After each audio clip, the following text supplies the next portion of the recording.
Welcome everybody, this is How to English, Teach and Learn with Gav and Em. It's a podcast about teaching and learning English as a foreign language. All opinions stated are personal and references will be given when necessary.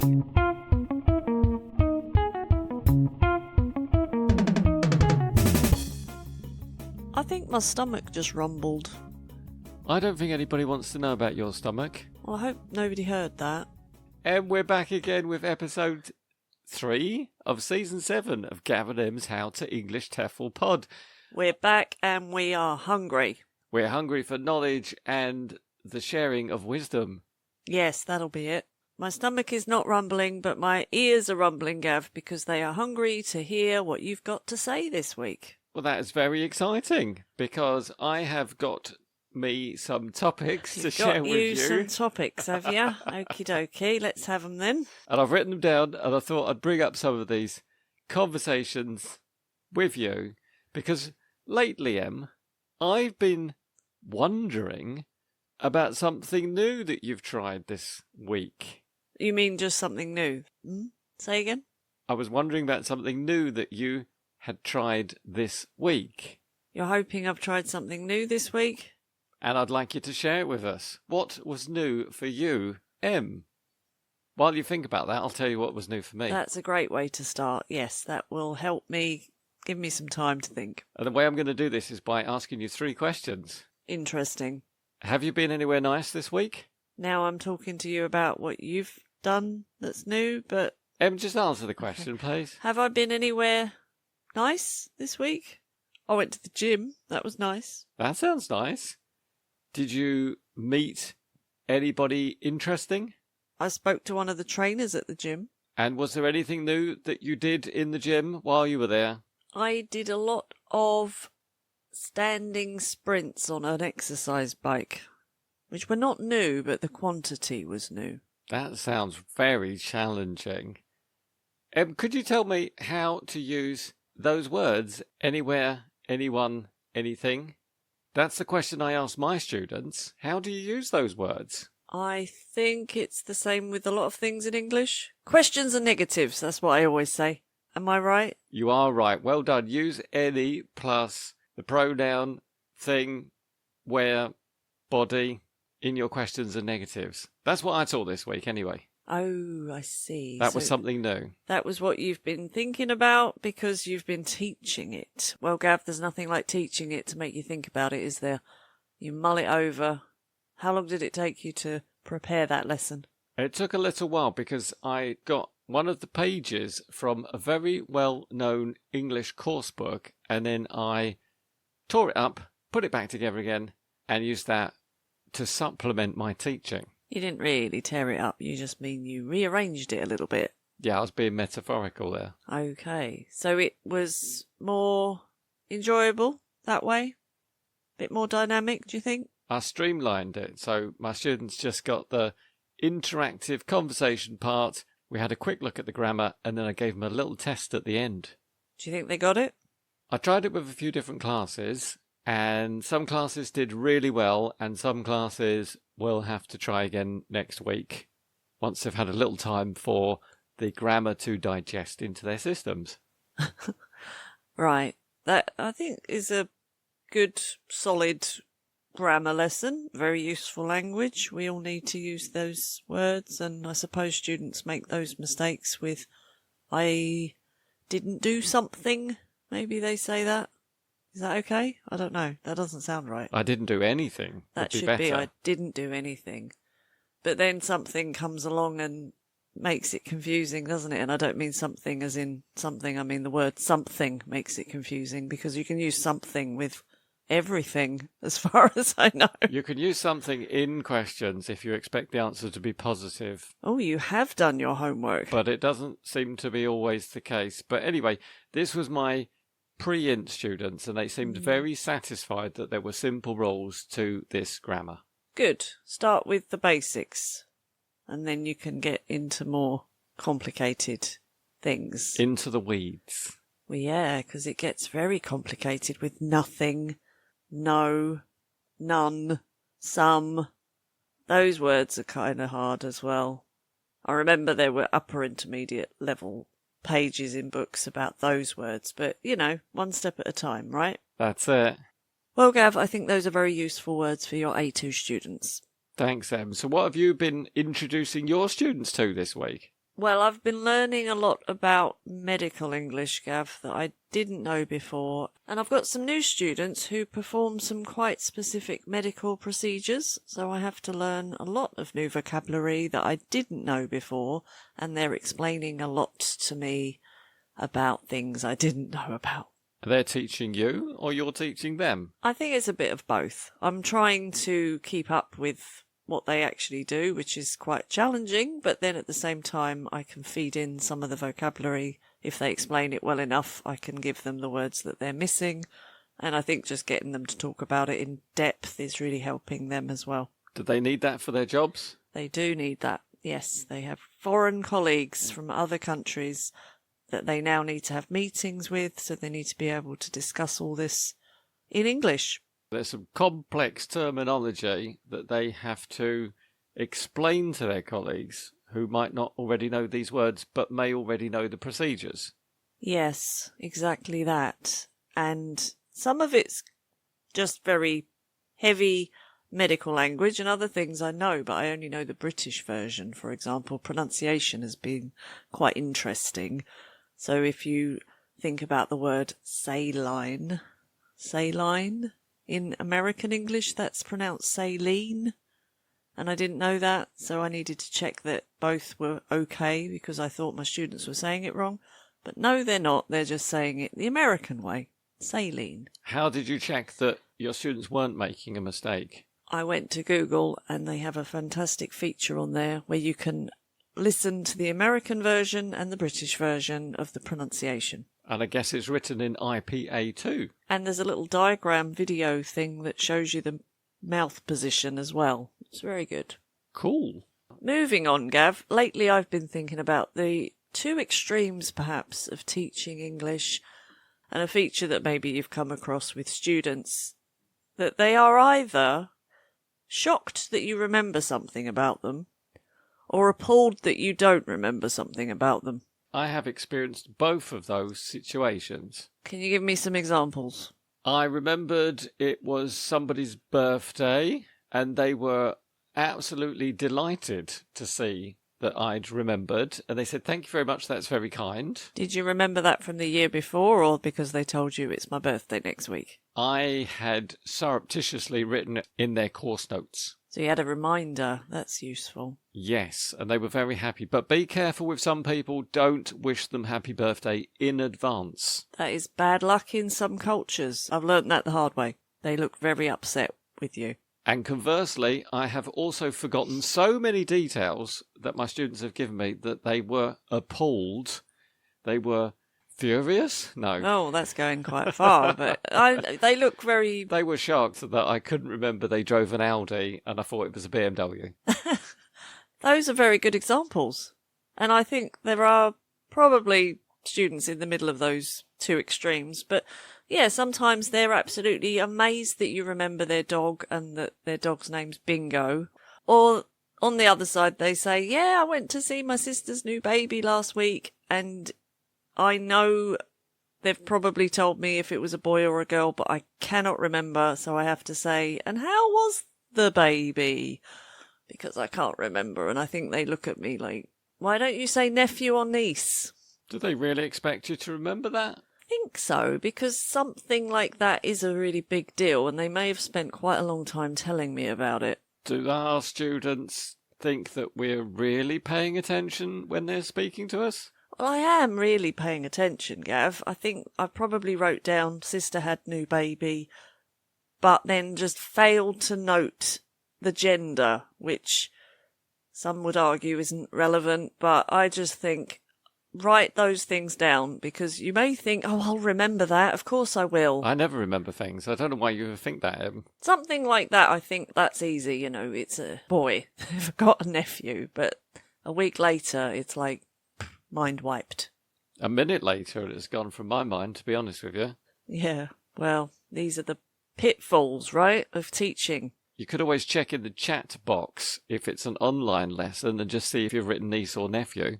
Well, that one does come up quite a lot. You're right. The words are very difficult to spell, remember, pronounce. But, the time that the student does remember it and you think, great, you've remembered that word. Maybe, yeah, just write it down anyway. And they may question why, but you'll just say, oh, yeah, in case anyone else doesn't know the spelling of niece or nephew, I've written it in the chat there. Just the one selected so that I remember. Good tip. I still wonder if you're getting too personal with your students, Em. Maybe they just need to say, I have a sibling, that sibling had a child, and I will be visiting that relative next week. That's a good sentence. But I'd like to learn a bit more and know names and, just normal stuff. So, yeah, maybe that is a criticism. Are you digging your own hole that you will fall into when you fail to remember the child's favourite subject? Yeah, I think that may be going too far. I think there's a line there, but you get what I'm saying. No, Em, where is the line? How do you know when to stop? If your student's going to be aghast because you don't remember the child lost a tooth last week. Best not go there then, is that your philosophy? Or the student should expect you to forget and basically press the reset button and then begin again the next week. Like it's never happened. Yeah, you could argue as a teacher it's all great for practice and you get to practice all of that all over again. But I think I've got a pretty good memory and I just kick myself for not remembering things like that, I suppose. Is it all for building rapport? Yeah, I think it helps to keep the flow going during the course, to keep up with the news so that you have more to talk about. It certainly works for some teachers, but maybe not for everyone. Agreed. Something I've been thinking about recently, Em, is what do you do when the student is right and you're wrong? Admit it. Are you talking about grammar or, I don't know, politics? When you say right, are you making this a very simple question? Like, you've made an error with your teaching of something. In the lesson, actually, the student is saying to you, but I don't think that's the right way to do that, or that's not the right grammar. Yes, or it could be simply you say there are 9 planets and the furthest one is Jupiter. Yeah. I think you've got to own it and say, that is not correct and I am sorry. But also check it first. So if you've got the resources around you, pick up a grammar book, check what the form of present perfect actually is in case you're actually right and the student's wrong. Yes, or look online, Google it. But you have to be careful because sometimes I Google stuff or I go to ChatGPT or one of those other AI helpers and they're not right anyway. So you've got to get the right source material to know. Go for something like Wikipedia, I would say. That is a very good point because I checked paternity rights in Britain today with my student and read to my student that parents can stay home for up to 18 years. You kind of reading it thinking, that doesn't sound right, but it didn't it's sound here, right at it's all. written here, it must be right. So even if you do check, make sure you double check, triple check, check. I always do check a lot. Not just in the lesson if I think I'm wrong, but after the lesson, and then you've always got the option to say, yeah, I'm sorry about that, I was wrong last week. But it is good to resolve it straight away if you can. Are you eating humble pie? Sometimes, yeah. Well, I mean, not often. Does it undermine your position as the teacher? Depends what it is. I think if you're teaching a very simple grammar point and you're not getting it right, then that may give students some doubts about your skills. Whereas if you say, oh, this part of the country is in the north, but it's in the south, I think you might be forgiven, perhaps. Depends a bit on the student. Does. One of my very low-level students pointed out one of the sentences was incorrect that their colleague made when they said, the company are looking to invest more money. My student shouted, the company is. And you said? You're both right. I'm not sure they were happy with that answer. Really? They doubted your knowledge then? Looked a bit weak. And then I went on to explain the police are, the police is, the football team are, football team is. That is right, Gav. It's just that some students will doubt whether English grammar is logical, and of course it isn't. That is a good example of when you can say you're both right, but you have to back it up. Show them in a book if they don't believe you. Or just be really believable.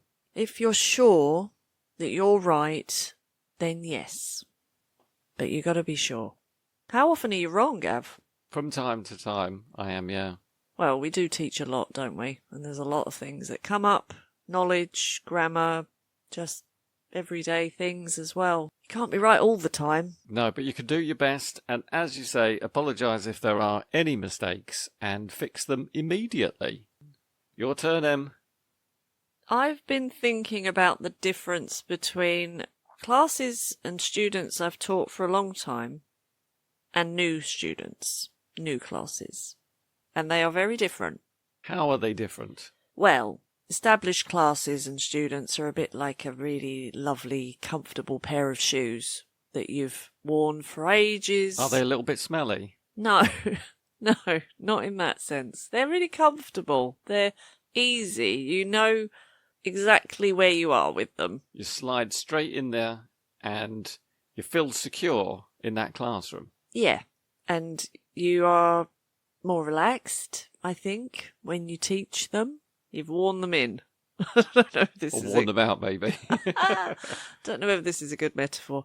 But new students, there's a certain amount of excitement, perhaps, nervousness, a feeling of trepidation when you, the teacher, are not exactly sure what you're going to come up against. And it's exciting. But yeah, I think there is that element of fear as well. I think it's absolutely terrifying. You do, yeah? You really don't know what to expect. You don't know if students are going to be really keen to share their ideas with you, sitting back and waiting for you to do all the work. You have no idea. Yeah. And it's not just the first lesson. I think it obviously gets better and you do relax a bit after you've met the first time. I think it's palpable that you're both more relaxed the second lesson, for me anyway. But you still got to get to know that person and learn what their strengths are, what their weaknesses are, what they're willing to talk about, not willing to talk about. And I would say it takes a couple of months probably until I feel very comfortable with students. Until you found your feet. Put those shoes on. Yeah, coming back to the comfortable shoes. But then when you have established classes that run for years and years, there are also issues with that, aren't there? Because you can get a bit stagnant with the teaching. You get into a groove where you don't really try new things, maybe, and there are students in there who just expect a certain thing every week. They want to talk about the same topics every time. It can perhaps drag on, get a bit boring. You need to spice it up, but it can seem like quite a big deal to bring in something new and change it up and say, hey, what about we try something different this week? I think it's a good idea to keep that going from the beginning. Just try and keep it fresh and don't get stuck in a rut, because I think that's the risk with long classes, that you might all get a bit bored. And then you're just scared to say anything because nobody wants to rock the boat. Well, it won't be the students rocking the boat. Well, it might be. If they aren't enjoying it, they might say, well, this is getting boring. Really? I can't imagine the student ever saying this is getting boring. Well, they may think it. They may leave the course and you don't know why. And it might just be that they got bored, but you don't know that because you all assume that each other is happy with the way it's going. This teacher you're describing with the bored students is not asking the students, how can we have more fun?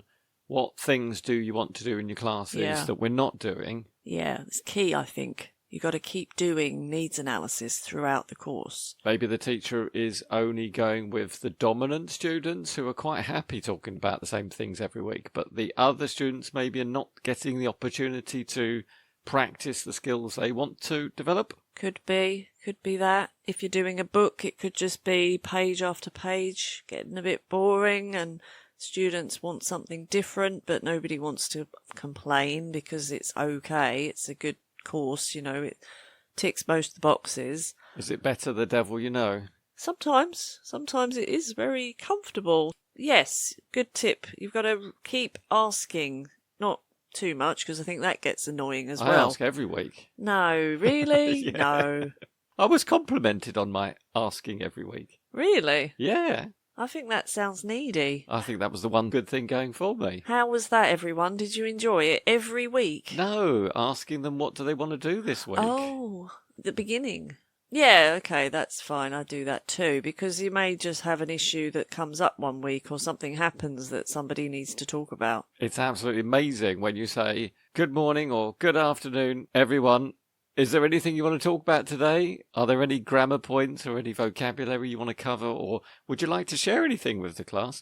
And somebody's got an idea. I love it. Wonderful. Absolutely love it. I get bored of asking that question and then nobody saying anything, and it's just this thing I say every week. It's a painful silence. But you never know. One time somebody might say, yes, actually. They do occasionally. And they might, but then if you don't say it every week, that might be the week they really want to say something and you haven't said it as a teacher, so you need to say it every time. So I'm a bit conflicted with that one. I do agree, asking before you start is a good idea, but this thing at the end, was that okay? I think you get a bit needy. That I come back to. I don't do that too often. Yeah. So I think when you do your mid-course feedback, make sure it is mid-course, or if they're going to stop and start again at the end of the course, just do a feedback at the end and say, right, what's the feeling and what do we want next time? I think if you do it too often, it can get a bit annoying for the students. I have a strategy on involving the students a little bit more in their course planning. What's that, Gav? I ask them, is there anything you want to do today? If there's silence, I wait for a second. And then I say, well, remember before we started the class, when you were walking to your computer or when you were walking to the classroom and you were reflecting, what would I like to do in Teacher Gav's class today? You sowing seeds. I am sowing seeds and giving them a moment to reflect. That they didn't do that. Yes. That they can next time. Yes. Well, I hope you're right, and I hope they do. And I also say to them at the end of the lesson, don't forget, class, we're going to do this next week. Have a think. You've got 1 week to come up with some new topics, things that you want to talk about. Maybe you come across a post on your social media and there's some words or some language that you want to check with me. Bring it to the class and we can talk about it. That is a great strategy. Students out there, I hope you remember this. Em, have you ever had an old class and a new class merge together? Yes. Or, well, yes, I have, but also... Yes and no. No, I have, but I was also thinking of new students joining old classes. What about old classes joining new classes? No. What? Sometimes you get new students in a group that's been going for a long time. And that is amazing, I think, if that's what you're talking about, merging. Well, it's not amazing in itself. No. What's amazing is when you get a new student in a class that's been going for a really long time and you can really see as a teacher the difference between the person who's just joined and the people who have been there all the time. Can the students see the difference, Em? Which ones? The new ones and the old ones. Can they see differences between each other? Do they reflect on, this student's been here a long time and they seem to be really good because they've had teacher M for the last year? I don't know. I'd like to say yeah. And the long-term student thinks, this new student is very new and doesn't seem to have the skills I have because they haven't been teacher M's student for a year. Well, I don't know. You'd have to ask them, Gav. But I think so. I see that there's a big difference. All those little mistakes that I've been working on for such a long time that some of them have actually remembered not to do and are actually very fluent, which I pride myself on as well. I have an example of this. Yes, please tell me. I have an old class with some new students in there, and every time my new students say, we receive lots of informations in our emails, I see the old students look at me in the camera rather intently, waiting for me to correct the students and say, new student, sorry, it's information, it's uncountable. Have you experienced this? I have, yes. Because sometimes it becomes a running joke because students just can't remember that it's not informations. It is quite comical when you get somebody new turn up who's just saying it wrong and then all the other students are kind of in on this joke that they've been having all this time, but you're trying to get the new student to realise it as well without making them feel embarrassed. That's it, exactly. It's infinitely interesting for me to compare them, and it gives you a fresh view of everything. You know, like when somebody you know comes to visit your hometown and you show them around and you see it through their eyes and it's all nice and different for a few days and you feel like you're a tourist. You kind of feel like a tourist in your own class. You see it through a different lens, don't you? And you see the progress that your long-term students have made in comparison to the new ones. Exactly. But then also the new student can bring things to the class. New mistakes? Well, no, I was thinking more new language, new ideas, new discussions. So it can inject a bit of oomph into the class as well. I'm not saying I don't want new students and that, you know, it's all about the old students. It's not. I think it's great when you have a new student because of all those reasons. Maybe this could solve the problem that you raised before, where your students became rather stale. I don't think I used that word, but I know what you mean. An injection of a new student, a new perspective, could bring vigour to that class. Fresh blood. New meat. Yeah. Yeah. It does shake it up a bit, which I like. Em, I have a final topic that I've been thinking about recently. It's whether books are or are not a complete waste of time. Are you talking about English study books or just books? Oh, yeah, maybe I should be more specific. I would say, yeah, they are pretty useful. Coursebooks. Coursebooks. I also think they're pretty useful. Why are you giving me this conundrum? I'm also giving you a little side eye, if I'm honest. Why is that, Gav? My students don't really like books. I'd say you're not doing it right then. I'm not doing it right. What do you mean I'm not doing it right, Em? Try and explain. You can make books fun and interesting. You mean by propping doors open or using as a fan? You really don't like books, do you? I don't mind pages out of books. I'm not anti-paper. I'm not anti-books. I just feel there's a real limitation of going page by page through a student's course book. I think there's always room for fun, even if you're doing a book. I can see that your fun has been written in quotation marks. There's No. those little bunny ears. No, like, it wasn't. this is fun in the classroom. There were no Fun bunny with ears. M. There were no bunny ears in that fun phrase. I think if you don't like books, then your students will pick up on that and they will also not like books. But if you are enthusiastic and you present that book as a fun without the bunny ears thing, then I think they will see it differently. Should we explain what bunny ears are? Probably. So-called, is that what you'd say? So-called fun, as in inverted commas. Like, that's just your opinion of fun. Yeah. Fun with M. Maybe that is my kind of fun, but I don't have any students who have voiced a problem with books. They tend to, if you ask them at the beginning of a course, say, would you like a book? They sometimes say no, but then I think that's a very abstract concept of what that means. Like, what do you mean when you say to your students, do you want a book? I mean, would you like to study from a course book? And they have the idea that you've just expressed, that it's going to be one page after the other, week in, week out, and it's going to be really boring and we're not going to enjoy it. I don't know. Do you ask them the question in a, do you want a book kind of way? Or do you say, do you want a book? I've tried every way of saying, do you want a book?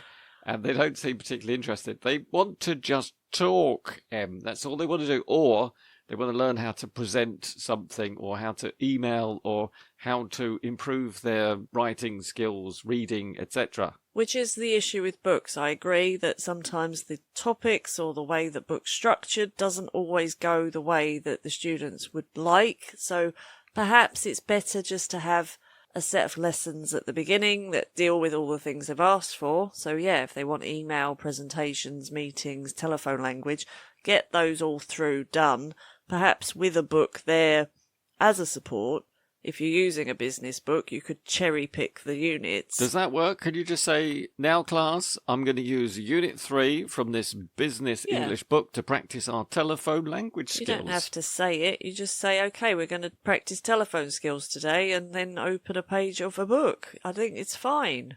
But if your students don't have a lot of demands about what you're teaching them, I don't see anything wrong with saying, okay, we're going to use this book and it's a really good all-rounder for English and you're going to learn a lot of different phrases and vocabulary. And once you've got them on the book, then you never leave. Or you could choose what you want from it, pick up from the book, then go off onto other things sometimes. As I always say, it's a good foundation. It's a good basis. It gives you something to work with. I agree. You do now. You said you didn't. Well, I think I've had some classes where I thought it would be nice to have a topic here that isn't just about your cat or your car or your holiday. Maybe just picking a random page of the book might be kind of fun for the students to read about somebody else. Books give you a bit of structure, which I think is always good if you haven't got students who are very keen to volunteer, like you said before. If you say, who's got a topic or what do you want to do today, and they all just sit there, then they deserve a book. I think that's what...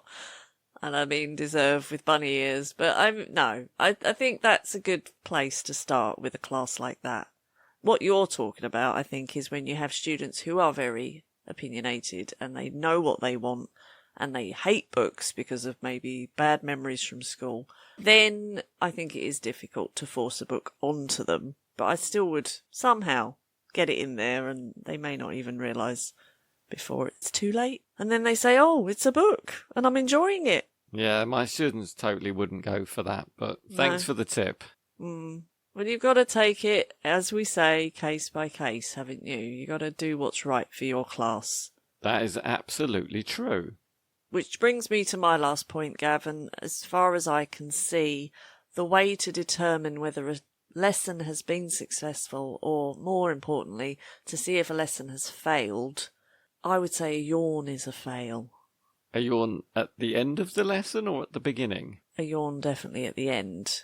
Middle, possibly not the beginning because that's not really on you as a teacher. But if you see a yawn at any point during your lesson... Does it not just mean the student's tired? Well... It's got nothing to do with me if they're tired. It's a good thing you feel that way, but I do just blame myself for the yawns. What if the students only had 2 hours sleep? Maybe establish that at the beginning. Why are you yawning so much? But no, I just... Really? What you say? Oi, stop yawning, you. I'm talking. I have said in a more polite way, did you get enough sleep last night? Do you want some coffee? You know, it's a bit rude. No, I don't say it's a bit rude, but it is a bit rude. This is only an opinion. I just see a yawn as something that is uncontrollable, that a student will just do, maybe because they're bored, tired. Is it involuntary? It is involuntary. You can't yawn when you're having fun. I can. No, you're not having fun then. You may say you are, but you're not. Is this bunny ears fun? No, this is real fun. Maybe fun with bunnies. You can't yawn if you're having fun with bunnies, you know? I have no idea what you're talking about now, Em. What's this got to do with teaching and learning English? Fun is a thing that you can't fake. It's just an emotion that is obvious. You know, you open that book and everyone's having fun. Their eyes are open, their mouths are wide, they are filled with anticipation for the next activity in that student's book. Or whatever it is you're trying to do. But it's very hard to yawn during an interesting, exciting, fun activity, in my opinion. On reflection, I think you're absolutely right. You're saying that at the end of the lesson, if nobody has yawned, I have successfully taught something. No, I didn't say that. I would say if somebody has yawned, you haven't taught something. Which is not the same thing. Is it not? No. Oh. And we'll leave you with that. Everyone else out there, you can mull that over. I'm going to definitely contemplate that until our next meeting. But if you do want to avoid those yawns, go get a ko-fi.com/howtoenglishpod where you can purchase coffee, although it will be sent in our direction, but we'll still be very grateful. And we won't yawn. We'll have fun, but not with bunnies. Real fun. Sounds good to me, Gav. Catch you later. Bye-bye.